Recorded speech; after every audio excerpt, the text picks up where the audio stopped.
কাকু কি করো, ব্যস্ত নাকি? ব্যস্ত না, ওই সমরেশ মজুমদারের উত্তরাধিকার করতেছিলাম।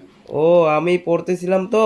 হুম। তা ওই যে হরপ্পা সভ্যতায় যে শস্যাগার এবং স্নানাগার আবিষ্কৃত হয়েছে, সেটা কোনটা কোথায় অবস্থিত, এই দুটো না আমার বারবার গুলিয়ে যাচ্ছে।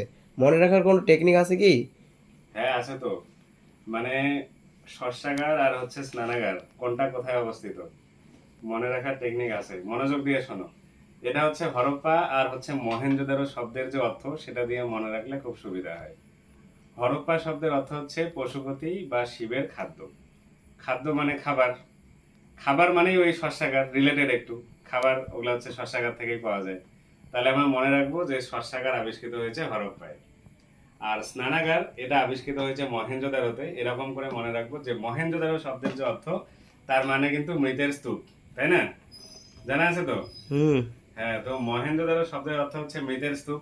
তো আমরা এটা এমনি মনে রাখবো যে স্নানাগারে অনেকগুলো লোক স্নান করতে গিয়ে ওখানে মারা গিয়েছিলেন এবং সেটা স্তূপীকৃত অবস্থায় ছিল, এইরকম করে আমরা একটু মনে রাখবো।